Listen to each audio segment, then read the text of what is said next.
I'm really touched bazalwane ukuthi uNkulunkulu ube nomusa wathi ngishare namhlanje bazalwane musa kaNkulunkulu bazalwane and uyazi ngathi you know I've experienced this ikhathi eziningi. I remember before ngiwa ngikholwa ukuthi mangiye esontweni by the time ngifika esontweni ngizabe sengiyazi ukuthi ama scripture namaculo azocula lapho athini namhlanje. So mangena namhlanje ungathi vele ukuthi ngize ngishare sibasharile already ngoba qale ngobut Pidela quote lama scripture la uNkulunkulu anginikeze wona. Ubut umvangeli wangena naye the same thing. Ingoma lengithi vele ngizethula mase ngifika lana bavele bayenza bashaya izithu vele ingoma ebengizizwe emoyeni wami namhlanje zangena kanjalo bazalwane. So lento lesitshela ukuthi uma simunye kuNkulunkulu bazalwane siyohamba ngalo moya moya kaNkulunkulu. We are connected bazalwane. Hallelujah. Amen. I think asina isikhathi esiningi bazalwane, so ngizoshesha ngicela siye ku incwadi yokucala. Ngizofuna ukukhuluma namhlanje ngothando kaNkulunkulu bazalwane. Uthando kaNkulunkulu into ebalulekile ukuthi uma sinalo uthando kaNkulunkulu zonke izinto zizobalula bazalwane, zizobalula ngoba kwesinye isikhathi sigula ngoba ngicela nivuleni ku 1 John chapter 4 verse 8. 1 John chapter 4 verse 8. Before siqhubeka mvangelo besicela usithandazele. Egameni likaJesu sabona inhliziyo kaNkulunkulu namanje lemini uNkulunkulu selehlile phakathi kwethu. Khuluma ngale empilweni zethu Nkosi, ube nomntwana wakho osugcwalisa, ubeka amazwi akho Nkosi emlomeni wakhe.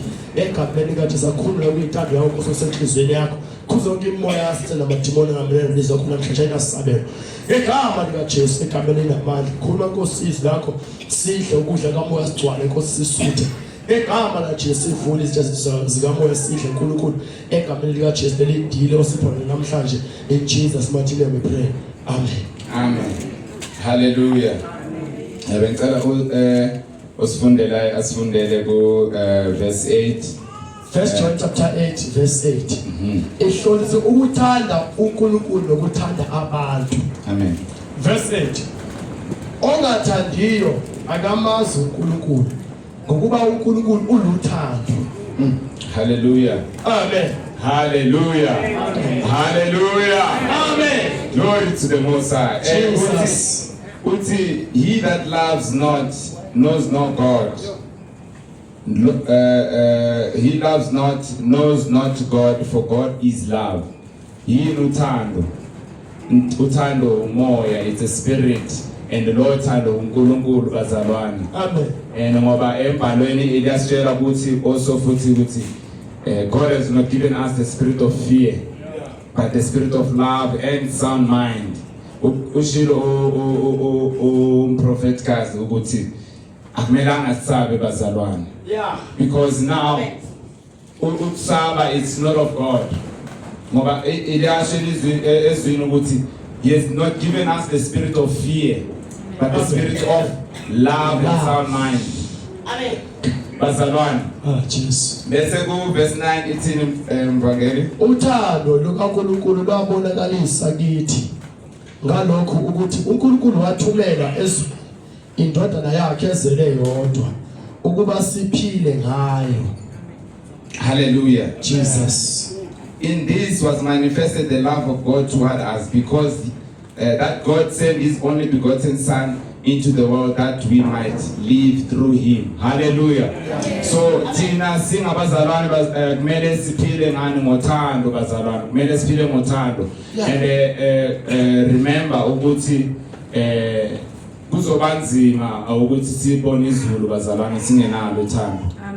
Ngoba singazenza yesi zonke sibe lana esontweni singalovi 365 kodwa mangeke uthando kuzobanzima ukuthi ungene bazalwane. So we must have love because now ecaleni ithe lana ithe he that loves not lo ngathandi akanaye akamazi uNkulunkulu. Yes. So lo ungathandi akanaye uNkulunkulu ngoba uNkulunkulu yini uthando. Hallelujah. Amen. Bese ku 1 John siya ku 16 verse 16 same book.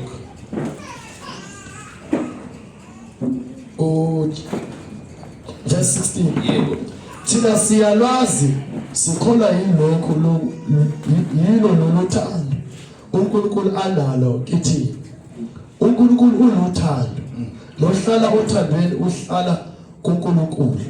noNkulunkulu uhlala kuye. Hallelujah. Ah, Lord This is Jesus. the same chapter, same verse. Yeah. Same chapter. Bayaphinda le ndaba leni. Ithi, and we have known and believed the love that God has to us. God is love, and he that dwells in love dwells in God, and God in him. Zabani maungenalo uthando kusho ukuthi uNkulunkulu akekho kuwo. Akekho. Kumele sithande.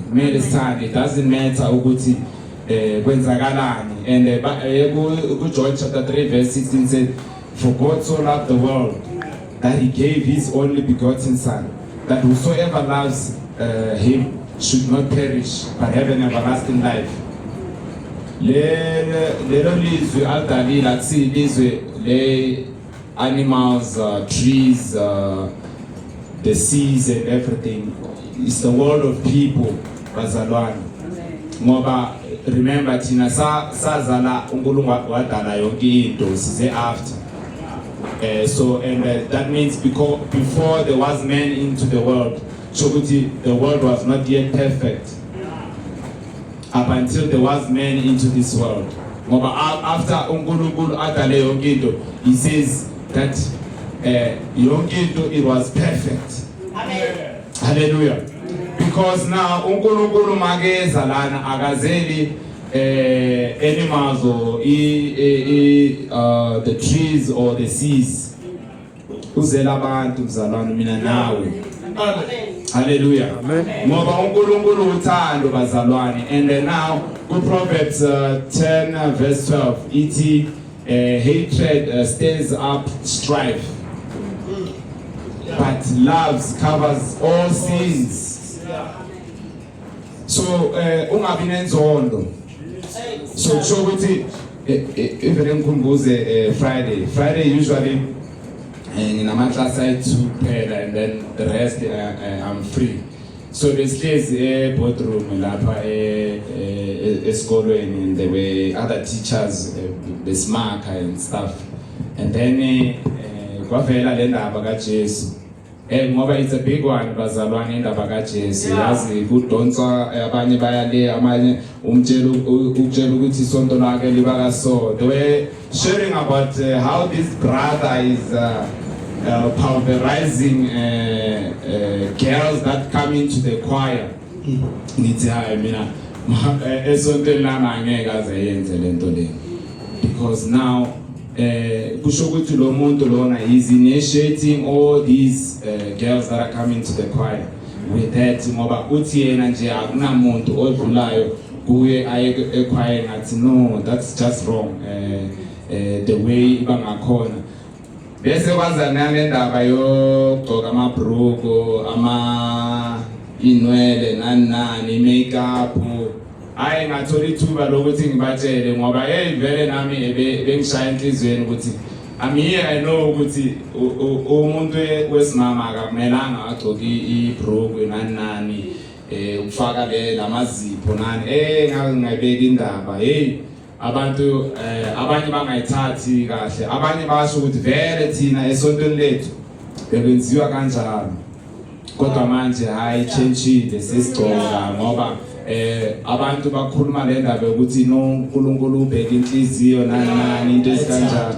Athi hey, it's deception lento lenisho amanga nje usathani uyanibazisa ngoba ufuna ukunisa esihogweni. Amen. So iyo lento le esha abantu abaningi bazalwane. So kumele sibe nalo luthando ukuthi we have that boldness ukuthi share sibachela iqiniso, ungathi kwenzakalani, ubachela ukuthi my sister uyamthanda uJesu mara kumele ufake ibhuku, wabuza ngale nwele lezi nalama makeup ngathi hayi mina bathi lezi zinto ezifeva kumelanga ufake lento le. You can tell ukuthi uyabakhubaza abantu because now they've made a decision ukuthi mina ngiyifaka i-makeup, ngiyifaka isigcoka lesi, ngiyofaka amabhruke nani, kodwa ke I felt at ease ngoba nami it was really hitting hard on me ukuthi mara can tell ukuthi I know ukuthi bayamthanda uJesu, bayaya emasontweni, kodwa ke ababatshela iqiniso. Hayi avela ngabatshela ngoba sinesonto lapha esikolweni, every break vele hayi usathani sekayazi vele nalabantwana bebefikelwa ile mimoya hayi ku-quiet manje ngoba uNkulunkulu uyawenza umsebenzi wakhe bazalwane, masithembela kuye. Kumele simthande. Asivuleni ku chapter Matthew 5:43. Matthew 5:43. Matthew 5:43. Shothi inchimo yasentabeni. 43. Nizwile kwathiwa uthanda umakhelwane wakho uzonde isitha sakho. Kepha mina ngithi kini, thandani izitha zenu, nibabusise abaniqalekisayo, nibaphathe kahle abanizondayo, nibakhulekele abanizingelayo, ukuba nibe ngabantwana bakaBaba osezulwini, ngokuba yena uphumisa ilanga lakhe phezu kwababi nabahle, anise imvula phezu kwabalungileyo nabangalungile.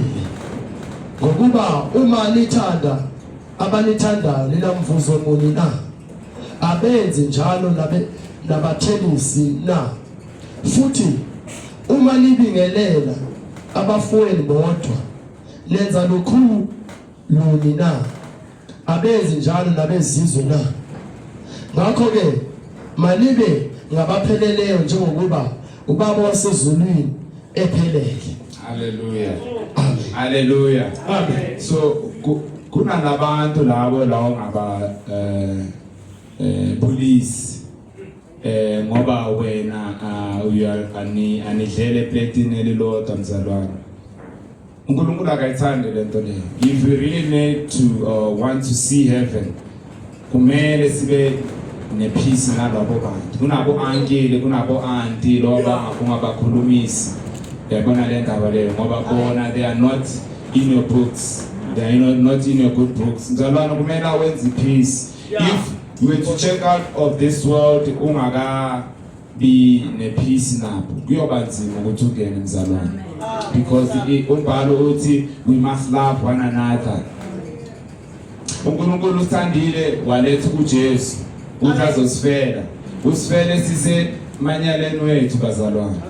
Usithandile in our weaknesses. Usithandile in our dirtiness.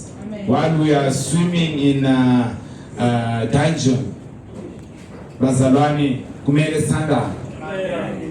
Labo bantu labo wabakhatha waba blacklist or waba red list, you must go revisit that list. Dial the number. Ngabatshela lokho esikolweni lapha ukuthi nani uthola ukuthi awusakhulumi nani ngoba they confessed ukuthi ayazini abantu wami azange sibe ini ngiyomfonela ngimbulise nani sibe ngathi yazini uNkulunkulu uyo yaziyo bazalwane. Uyo yazi yonke into noma ungaza la and try to deceive us. uNkulunkulu is not mocked, but God is not mocked, bazalwane. You can deceive everyone, but not God. So kumele wenze peace nabo. Mina obaba amazanga ngikhulisa. All I kept on my father, and ngifonele I think Wednesday or Thursday, angitshela ukuthi ayekela umsebenzi sizo enza business lana elomndeni. Yekela lento. Ngenza peace naye kuqala angina naye anything because ubani okhubazekayo yimi if ever ngithi ngiba ne-grudge naye ayena usaphila uyaziphuzela impilo uyazi ngoNkulunkulu babami bake waya esontweni wayekela ukuphuza kodwa ke wabuyela futhi yabona lento le so thina our job is to pray ukuthi aze uJesu aze agcine kuye so ngisho ukuthi mzalwane if I had to say ngiba ne-grudge naye ebeyoshaya mina at the end of the day yabona lento le uyoshaya mina so kumele silungise indlela yethu sithathe lapha mzalwane ngilungise awazi langa lakho uNkulunkulu athi lungisa konke if you really love God ushilo ukuthi umvangeli ukuthi if sometimes uNkulunkulu kumele senze intando yakhe we must do his commandments. We must do his commandment. I think ikhona lana ku is it John 14 yes asiye lapho mvangeli John 14 verse 15 sifune ne 21 and 23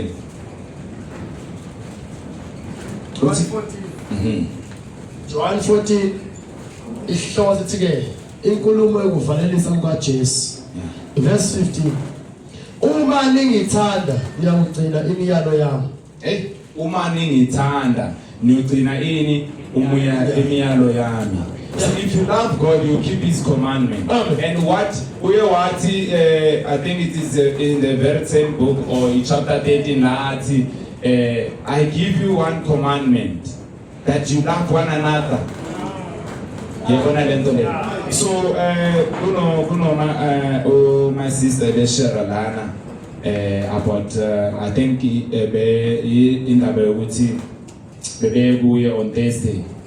It all boils down to love. Angeke abazalwane baze bayekele into zabo emakhaya wabo baye bayokhuleka komunye umzalwane. That's unity, that's love. Sihlanganiswa ubani uJesu and until when 2 or 3 are gathered I'm there in their midst. Yes. Hallelujah. So now masingayekela lezo zinto lezi ezinye angasifuni uNkulunkulu and sibambelela kulama commandments la sinikwe lo imiyalo yakhe le asinikezwe siyoba right encwadini kaNkulunkulu bazalwane uthe he will manifest himself in us. Kusho ukuthi what was the goal of Jesus Christ coming here bazalwane ukuthi he changes because he's the only one who can change anyone. Ukuthi sibe abo Christ nathi sibe like uma ubona mina ubona lo Jesu ngoba ubaba uNkosi make preacher lana vele uthi it's not sometimes ukuthi uyakhuluma but nangezenzo mzalwane base babona uJesu lapho kuwe ngathi masokhuluma bathi uthe lona umzalwane mara ukhuluma kanje kumele ubonakale nani nangezenzo mzalwane uma ungena nje babona inu uJesu ngoba uJesu uhlala kuwe angithi mzalwane ungabonakali mina nami ngishawa i-patience sometimes ngokufuna ukuthi izinto zabe ngokushesha like for instance ngiye shopping ngithole i-queue bazobheka ithela hayi ajahanga nje ayijahanga ithela izenzela nje ngesikhathi sakhe and mina ngibheka isikhathi ngithi so mina nami ngiyathanda ukuthi uNkulunkulu anginike a lot of patience ngingenile lana namhlanje ngifuna ukuya e-bathroom ngathola kunomuntu ngama kancane ngabona ukuthi hayi ithi ngithi bhote ngiye lapha yani ngiyosiza I was so embarrassed bazalwane qhamuka ubaba uNkosi lapha bengathi ngangena emgodini bazalwane ngathi bathi patience yabona kwaza lento leyokuthi patience you must exercise patience yabona lento yini patience in Zulu ubekezele kumele ubekezele mzalwane ngoba bathi sometimes lento lena yokudelay uthola ukuthi usequeue and babambe uNkulunkulu uyazi ukuthi there's something that is blocking, is something that is he doesn't want you to meet somewhere. So kumele sibe nalento yokubekezela. Iyashela ku I think Galatians 5:22 the fruits of the spirit. And icala ngani mawivula lela verse icala ngothando. Why? Uthando, it covers everything bazalwane, everything. Kunalapho ibhalwe khona athi love covers a multitude of sins. Yayibona lento le. So if you have love, that is why abanye sigula bazalwane. It's that grudge, it's that hatred. Yayibona lento le. It causes now sickness because now yini hatred? It's the spirit. Inzondo is the spirit, it's a demon. So now it goes and sits somewhere in whatever organ that it's fine with me. I know ngizohlala la enhlizweni mina ngizohlala ema kidneys ngiyohlala whatever. Ngoba every sickness Jesus says that there's a spirit behind it. Amen. Yes, kunokulo ukuthi uNkulunkulu wants to elevate you. You understand? Kunalo kulo kwebona ukuthi hayi mzalwane sikubekile izandla sakubeka izandla over and over again. It is the same thing. I'm not saying ngiyagxeka lo ogulayo but sihlole nawo umuntu ukuthi yini, maybe you need to revisit, reflect back ukuthi ubani lo ngengacabana naye, ubani lo ngimzondayo. Yabona lento le. Bese ukhiphe lezo zinto mzalwane. By the time ukhipha lezo zinto you are healed. That is why uma uya kuyoconfessa izono zakho, abanye abantu bathola they are healing from that without even praying for them, because now you keep lezo zinto lezo zigcwele kuwe. uNkulunkulu uyethani uyakuhlanza. Hallelujah. Amen. Bengifuna ukuvula vele the book of the chapter of love, which is 1 Corinthians chapter 13. If we can mhlambe ngesikhathi ngoba ngiyabona isikhathi no, it's not really on our side. Ungathi uyivule uthi ukushesha nyana. There's about 18 verses in that book. Season. Amen. 1 Corinthians chapter 13. Amen. Ukudunyiswa kothando. Noma ngikhuluma ngezilimi zabantu lezezingelosi, kepha ngingenalo uthando, ngiyithusi elikhenceza nensimbi ngencethayo. Noma nginokuprofetha, ngiqonda izimfihlakalo zonke nokwazi konke, noma nginokukholwa konke, ngangokuba ngingagudluza intaba, kepha ngingenalo uthando, angiyinto yalutho. Noma ngabela abampofu konke enginakho, noma nginikela umzimba wami ukuba ushiswe, kepha ngingenalo uthando, akungisizi ngalutho. Amen. Uthando liyabekezela. Uthando lumnene, alunamhawu. Uthando aluzigabisi, aluzikhukhumezi, aluziphathi ngokungafanele, aluzifuneli okwayo, alunyuluki, alunaqhubu, aluthokozi ngokungalungileyo, kepha luthokozela iqiniso, lubekezelela izinto zonke, lukholwa izinto zonke, luthemba izinto zonke, lukhuthazela izinto zonke. Uthando alusoze laphela, kepha nokuba kukhona ukuprofetha kuyakukhawuka, nokuba kuyizilimi ziyakuqhamuka, nokuba kungukwazi kuyakukhawuka, ngokuba sazi ingxenye siprofetha ingxenye, kepha nxa sesifikile ekupheleleni lokho okuyingxenye kuyakukhawuka. Lapho ngisewumntwana ngakhulumisa okumntwana, ngaqondisa okumntwana, ngazindlisa okumntwana, kuthe sengiyindoda ngayeka okubuntwana, ngokuba manje sibona esibukweni kalufifi, kepha lapho so buka ubuso nobuso. Manje ngazi ingxenye, kepha lapho ngikwazi ngokupheleleyo njengokuba kade ngaziwa ngokupheleleyo manje ke kumi ukukholwa nokuthemba nothando lokho kokuthathu kepha okukhulu kulokho luthando. Hallelujah. Amen. Ithi zonke lezi zinto ziyophela bazalwane. Yeah. Kodwa uNkulunkulu uyohlezi akhona ngoba yini uthando uNkulunkulu. So now masithi singaba Christians. That is why I think kumele ube Christ like. Amen. That is why we are called Christians. Because now we have Christ in us. We ought to live just like Jesus Christ. Jesus Christ uthande nezitha zakhe. Yeah. So thina kusho ukuthi asinazo izitha bazalwane, asinazo izitha nje ngoba kumele uthande wonke umuntu. Angithi uyifundile lapha ku Matthew 5:43 ukuthi noma isitha sakho bebethi kumele uzonde ini isitha sakho mara mina ngithi kumele uthande. Amen. Uze not just ukuthi umthande but umthandazele futhi leyo muntu uthi isitha sakho kumele umthandazele. So bazalwane everything yonke lento lena masingayibheka to conclude everything uthando likaNkulunkulu yilo elisosithatha lisibeke. Amen. Ayikho enye uthando likaNkulunkulu lezo zinto zonke ziyoshabalala kusale ini uthando likaNkulunkulu bazalwane. Ithi ku the last verse and now abide faith hope love in King James it's charity which is love. These three but the greatest of these is love.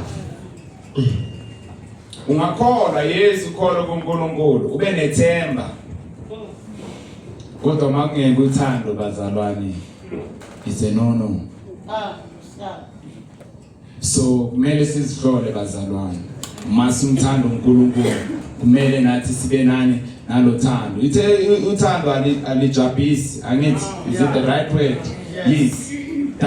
Love does not even have envy. Love is patient. So nami ngeke ngasibheka namhlanje ngathi kusho ukuthi lento leyo ukuthi angina patience uNkulunkulu kusuka kwenzakaleni anginayo uNkulunkulu nami kusho ukuthi. So now they see you by that patience. You must have patience. uNkulunkulu uyazi lelanga leli dala libonile before sifika nokufika la namhlanje. So nokuthi uyoqueue kusasa in front of you there will be 100 people uyazi uNkulunkulu. Bekezela mzalwane. So let me just close with the last scripture that is found in 2 Corinthians chapter 13 verse 11 and 14. 2 Corinthians chapter 13. Yes, chapter 13 verse 11 and 12. Yes. Verse 11 and 12. Sorry. 2 Corinthians chapter 13 verse 11 and verse 14. Verse 11 or verse 14. Because it is elokugcina bazalwane thokozani nipheleliswe niduduzwe nibe inhliziyonye nibe nokuthula khona uNkulunkulu wothando nokuthula uyakuba nalo. Hallelujah. Verse 14. Yeah, verse 14. Umusa weNkosi uJesu Kristu nothando lukaNkulunkulu nokuhlangana kukaMoya oNgcwele makube nani lonke. Amen. Amen. Bazalwane liyasho ku 14. Finally brethren, farewell, be perfect, be of good comfort, be of one mind. Yebona lento le. Kumele sibe umqondo munye. Is that correct? One mind. We must all have one mind. That is why uma iqulo ngithi ngizocula mina uthola ukuthi liyaqulwa ngale nginokuthi endlini ngithi okay namhlanje Nkosi ngicela 1 2 3 songs zivele basishaye zonke lezo ingoma lezo. Bazalwane uNkulunkulu kuba ufuna sibe munye sihlangane. That's why uma sithandaza sisonke 12 o'clock 3 o'clock mzalwane isitha sithandi leyo asithandi ngoba now into enzakalayo lapho kuyabhodlozwa emkhansini. Lezi zinto lezi ukuthi usathane besiphethe abantu bayazithola ugula labagulayo as long as you have faith Amen. They heal you. Sometimes abadinga ukuthi baze bakuthandazele mzalwane ngoba uNkulunkulu is everywhere as long as wena wenza ubelieve. Phela uma sihlanganyela efonini there's no in the spiritual realm there's no distance bazalwane. Ayikho distance, there's no space, there's no time in the spiritual realm. So uma sithandaza lapha it's like we are in one place. Sisonke. So kuthalani bazalwane ungathi ushilo uGogomoba, is that correct? Athi ukuthi kunezinto bezithandazela kudala bamtshela bamkhuthaza bathi uma give up ukuzithandazela lezo zinto. uNkulunkulu uyazi the right time and this time is the perfect one. So bazalwane if ever bakhona bakuthi mina ababantu anginalo lelo thando ngicela uthando kunabantu bonkuthi ngiyahluleka ukuthi ngiyenze ngibaxolele uzothandazela naba bafundisi lana bahlezi bakuthandazele ukwazi ukwenzani thatha ifoni ufonele lo muntu uthi yazini asiboni ngasoleni kodwa yini let's just agree to disagree kodwa ke singacabani uyabona lento ngoba awuna nayo leyo grudge mzalwane all this will be in vain. Angeke size sibone izulu ngoba that one person uyowahluleka yini ukwenza ukumxolela. So if ever ukhona othi mina ngicela nigcwaliseni ngethando likaNkulunkulu ngoba now it's just that angifuna uyovula leso scripture isikhathi said ithi ebhalweni lana I think it's in Romans 5 verse 5 ithi the love of God is shed abroad in our hearts by the Holy Spirit which is given unto us. So now remember uma siphambuka siwa endleleni umoya ongcwele unokwenzani uyasuka angithi. So now it is the only spirit that will give you love. Ngoba sisi awuyifune ngezulu ithini evangeli Romans 5:5. Romans 5 verse 5. Yes. Lithi iBhayibheli ithemba alijabhisi ngokuba uthando lukaNkulunkulu lutheliwe ezinhlizweni zethu ngomoya ongcwele esimuphiweyo. Yeah. So ithando silithola kanjani? Ngomoya ongcwele lo simnikiwe. Yeah. So mzalwane if ever ukhona lana I'm not saying don't even judge yourself. Awenzeli umuntu uzenzela wena. Cela amandla wothando, cela uthando uNkulunkulu alifake kuwe futhi namhlanje woza ngaphambili. Uthi ufuna amandla okwenzani uxolela abantu or abantu baxolele woza uNkulunkulu akwenze right. Bakhona abafundisi who can pray with you and for you bazalwane. Amen. Ngiyabonga in the name of Jesus Christ. Amen. Amen.